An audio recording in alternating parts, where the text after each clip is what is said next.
কাল ডারউইনে সিরিজের প্রথম টেস্টে অস্ট্রেলিয়া বাংলাদেশ মুখোমুখি হবে। দীর্ঘ ২৩ বছর পর অস্ট্রেলিয়ায় দ্বিপাক্ষিক সিরিজ খেলবে বাংলাদেশ।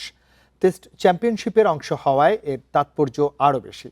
কাল প্রথম টেস্ট শুরু বাংলাদেশ সময় সকাল 6:30টায়। অস্ট্রেলিয়ায় টেস্ট খেলা যে কোনো ক্রিকেটারের স্বপ্ন। ঐতিহ্যের শ্রেষ্ঠত্বে ক্রিকেটের ক্লাসিক ফরম্যাটের তীর্থস্থান বলে কথা। অথচ দীর্ঘ 2 দশকের লম্বা ক্যারিয়ারে সেখানে টেস্ট খেলার অভিজ্ঞতাই হয়নি টাইগারদের লিজেন্ড সাকিব তামিম রিয়াদের। মুশফিক মুমিনুলের সামনে অপূর্ণতা ঘুচানোর সুযোগ, টেস্ট দলের অধিনায়ক শান্তরও নিজেকে আরেক ধাপ উপরে নিয়ে যাওয়ার সুযোগ। সেই 23 বছর আগের মতো এই টিমটা নাই। প্র্যাকটিস ম্যাচের যে কথাটা বললেন, আসলে এরকম ম্যাচ আমরা এর আগেও খেলেছি, to be very honest. So এরকম একটা খারাপ দিন যেতে পারে। আমি বিশ্বাস করি যে এরকম দিন এই টেস্ট ম্যাচে আসবে না। 5 দিন ভালো ক্রিকেট খেলতে চাই, প্রত্যেকটা সেশন বাই সেশন খেলতে চাই, যেটা নর্মালি আমরা সবসময় বলে থাকি। সো এক একটা সেশন ইম্পর্টেন্ট।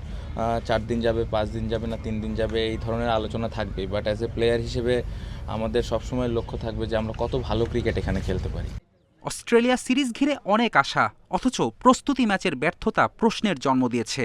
ফলে টেস্টে 5 দিন খেলাই প্রথম লক্ষ্য। বর্তমান বিশ্বের সবচেয়ে গতিময় বোলার নাহিদ রানা হতে পারতেন টাইগারদের ট্রাম্প কার্ড। তারপরও লড়াইয়ের আশা অধিনায়কের কণ্ঠে।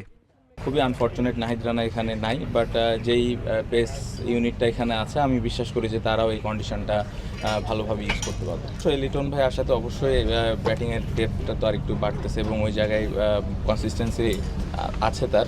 টাইগার একাদশে হাসান মাহমুদ তাসকিন থাকবেন, তবে এবাদত খালেদ মুশফিকের মধ্যে কে হবেন তৃতীয় পেসার তা অনিশ্চিত। ডারউইনের পিচ দ্বিতীয় দিনের শেষ ভাগ থেকেই স্পিন সহায়ক হয়ে উঠবে। সেক্ষেত্রে 3 পেসার নাও খেলাতে পারে বাংলাদেশ। 2 স্পিনার মিরাজ তাইজুলের বড় ভূমিকা রাখতে হবে। ডারউইন টেস্টের জন্য পূর্ণ শক্তির একাদশ ঘোষণা করেছে অস্ট্রেলিয়া। ব্যাটিংয়ে হেড স্মিথ গ্রিন, বোলিংয়ে স্টার্ক, কামিন্স, হ্যাজেলউড, লায়ন। আমি নিশ্চিত তারা শক্তিশালী। তাদের দলে এমন কিছু ক্রিকেটার আছে যাদের আমরা আগে কখনো দেখিনি। টেস্ট ম্যাচের আগে সবসময় কিছু অজানা শঙ্কা কাজ করে। তারা কিছু বড় জয় পেয়েছে, তাদের দলে বেশ কিছু প্রতিভাবান খেলোয়াড় আছে। আমাদের প্রস্তুত থাকতে হবে। এই দলের বিপক্ষে বাংলাদেশ চোখে চোখ রেখে লড়তে পারলে তাই হবে বিশাল অর্জন।